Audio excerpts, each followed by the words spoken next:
Hi guys, so I'm here today to do my favourites of both January and December. I didn't get around to doing December favourites, although there were certainly things I adored in December, so I thought I'd just amalgamate both months into one video and talk about the stuff I have been loving over the course of the past 2 months. I've got books, television shows, food related items, experiences and a few other things to talk to you about. So I do hope you enjoy this video, and without further ado, let's hear about the things I've been enjoying recently. So I always like to start off with some books if I have any, and there's 2 I thought I would mention to you in this video. You've not heard me speak about them yet because I've read them in the month of January, so I haven't done my wrap up for that month yet, but these will both be in that video and you'll hear more about them there. But I just wanted to recognise how much I've loved them this month. Now the first one is The Butcher's Hook by Janet Ellis. This was a gift from Jen over Jen Campbell last year sometime. It was either Christmas or my birthday, and it was one of her favourite books of 2015 I believe, and I really enjoyed reading this. It's a historical novel set in the 1800s, but it's quite dark, and our main character, who is a young girl from the kind of upper half of society, is very strange and interacts with the world on a slightly strange level, but she was incredibly fascinating and fun to follow, and I really enjoyed the experience of reading this book. It gave me very similar vibes to Thérèse Raquin by Émile Zola. I'm never sure if I'm pronouncing that right, I'm probably not. The title of the book, that is, which is a classic from the late 1800s, early 1900s, I forget. But if you like that book, you'll probably like this. And then the next book is part poetry, part non-fiction, and that is Citizen, an American Lyric by Claudia Rankine. Now this one has had quite a buzz around it, but after having read it, I think it was completely worth all of that buzz. This was a spectacular book. I zoomed through it. If you have difficulty getting into non-fiction or poetry, I think this is worth checking out because it's so short and a lot of it's prose poetry. It's a wonderful amalgamation of genres that I think makes a really accessible yet beautiful piece of literature, and it's incredibly harrowing. It's about racism and the pervasiveness of racism throughout society and the way that affects people on an everyday basis, from microaggressions in the supermarket to be treating slightly differently by employers, all the way to violence and modern day killings of people based on racial prejudices, and it was amazing. But moving on to other forms of entertainment, my favourite television show has been the new season of No Offence. No Offence is a British crime drama set in Manchester, and I watched the first season when it came out last year and adored it. I'm pretty sure it was in a favourites video, and have been eagerly anticipating the second season for months. It started back up in January of this year and I am thoroughly enjoying watching it. It just gives me that anticipation that I haven't had for a TV show in a while, where I cannot wait for each next episode, and I just love it. On a side note, I thought I'd also give a little shout out to the crime series Marcella, which I went back and watched the first season of, not having watched it when it was originally on television, because one of you guys suggested I might like it on Twitter when I was asking for kind of gritty British crime drama recommendations, and I did really enjoy that, so thank you for that recommendation, and if anybody has any more, then please do leave them down below. And lastly, for entertainment-esque favourites, is a documentary which I watched with my flatmate, and it was on Netflix, and that is 13th. This is a documentary all about the prison system, specifically in the US, and the injustice and racial prejudices within the American prison system, and actually prison systems in general, the disparity between people of different ethnicities being incarcerated, and the way they've been used ever since the abolishment of slavery to really retain slavery within society. The title comes from the 13th Amendment, which outlaws slavery except for the punishment of crimes through prisons and institutions like prisons. And it's an amazing documentary. It was just so well done. Though it is on a really important issue, that doesn't always mean a documentary is going to be executed very well, but this documentary was amazing. And it even had little interviews with Angela Davis in it, who you know is just one of my favourite people of all time. And there was also interviews with people like Marcella, who wrote The New Jim Crow, which I haven't read but really need to get my hands on. Oh, and I should have said as well, Angela Davis wrote a whole book on the topic of prisons actually, so if you'd like a short book with a similar theme to 13th, then I would really recommend Are Prisons Obsolete by Angela Davis as well. But now I'm going to move on to food, I think, because why not? So the first one is actually a tea bag, and it is the Twinnings Bollywood Chai Latte tea bags. These are little tea pyramids and they are chai tea naturally, but they're actually the nicest chai tea bags I've ever tried. I don't know if they've done something slightly different to them and that's why they've called it chai latte as opposed to just regular chai tea.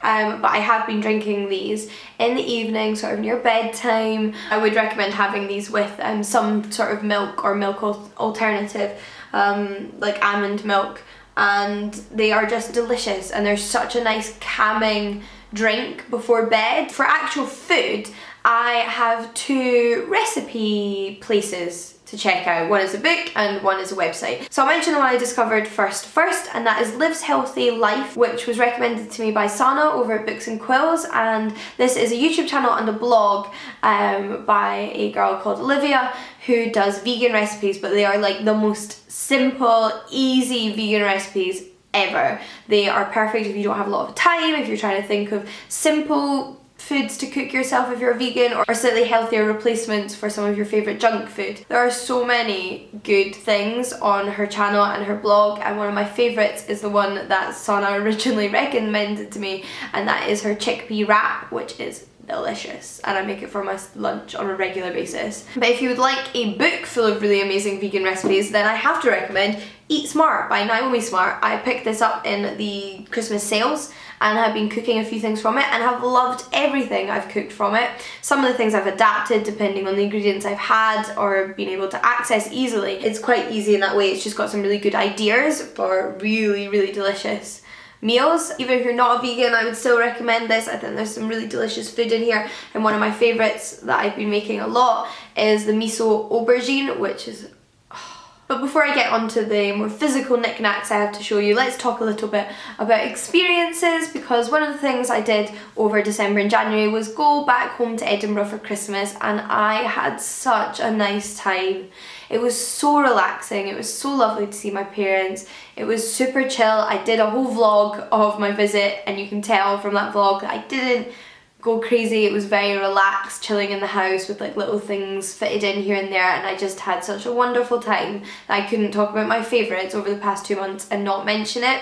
So if you've not seen the vlog and you like videos like that, I'll link it down below for those of you who are interested. And I don't know where else to mention this, so I'll just mention it here. I actually filmed another video whilst I was in Edinburgh, which was a book break episode for the Pan Macmillan channel that I make videos on. I thought I'd mention it specifically just because the actual video is something that lots of you have requested something similar to on my channel, and I have made it. It's just over there, and that is a literary tour of Edinburgh, so if you're interested in that, it will also be linked down below. But I only have 3 more things to show you. One of them is a piece of stationery, one is a hair product, and one is a candle, so stick around for those if you're interested. The first one is the piece of stationery, and that is my new 2017 diary from Daycraft. I featured this in a recent stationery haul, and I have used Daycraft notebooks in the past and loved them, but this was my first time trying one of their diaries, and guys, I love this. What I love about it is that, first of all, it's really compact. Second of all, it has an entire month spread at the beginning of each month, which I actually find quite difficult to find in a diary. So at the beginning of each month, you get a whole month spread, so you can see all of the main things that are going on that month. And then each week is over a 2-page spread with a little space dedicated to each one. I can see the whole week in one place and fit in quite a lot in each space. I don't know what it is, but I am just loving using this. I didn't think I'd find something I loved as much as my last diary, but I think I might even love this more. I'll leave the hair product last because it's only going to be relevant to people with hair like mine. So the next one is a candle, and I literally picked this up a few days ago when I was buying a friend a birthday present, and it's the Indian Pomelo candle by Oliver & Bonas, and I haven't even burned this. You're going to think, why is it in her favourites? But this is actually one of my all-time favourite candles. I've had it twice before in the past, although the smaller size to this one, and the only way I can describe it is that it smells almost exactly like a Solero ice cream ice lolly. Like a fruity citrusy scent, but not on the lime lemon end, more on the kind of mango and oranges kind of spectrum. That's how I would describe it, and Guys, you don't even need to burn it and it will stink up a little corner of your room. This is amazing. I love this candle. Whenever I burnt it in the past, I burn it for like half an hour or an hour and my room would smell for the rest of the day. It's just a fantastic candle. And the reason I'm so happy to have got this is because it was in their sale, down from £25 to about 12, and I wouldn't pay £25 for a candle, but I'll happily pay 12, especially for one that I know is going to last me a long time. But lastly, like I've mentioned, I have a hair product, and this is just the empty box because I've finished it, but it's my second tube, and this is the Colour Restore Iced Platinum shade from Scott Cornwall, and this is a toner. It is the best toner I have ever used from a drugstore. I have tried so many different toners from like Boots, ones I could easily pick up that weren't extortionately expensive and could do myself, and none of them have been any good really. I would never have repurchased any of them. But this genuinely works, which I was so surprised by. If you don't know what a toner is, it's something you put on top of dyed hair that helps neutralise certain tones. So most commonly it's used to neutralise kind of yellow brassy tones in blonde hair. So they also do a grey version in this range. That would not take on my hair if I'm being honest. I have such naturally warm toned hair that it's very difficult for me to maintain the blonde shade that I like. But this genuinely neutralises those brassy tones, and I can noticeably see it once I've dried my hair. It's absolutely gorgeous. Those are all of my favourites though. I have enjoyed other things, but we can't sit here for an hour and natter on, so hopefully those were enough to pique your interest in something or another. And until next time guys, happy reading. I'll see you all again soon. Bye!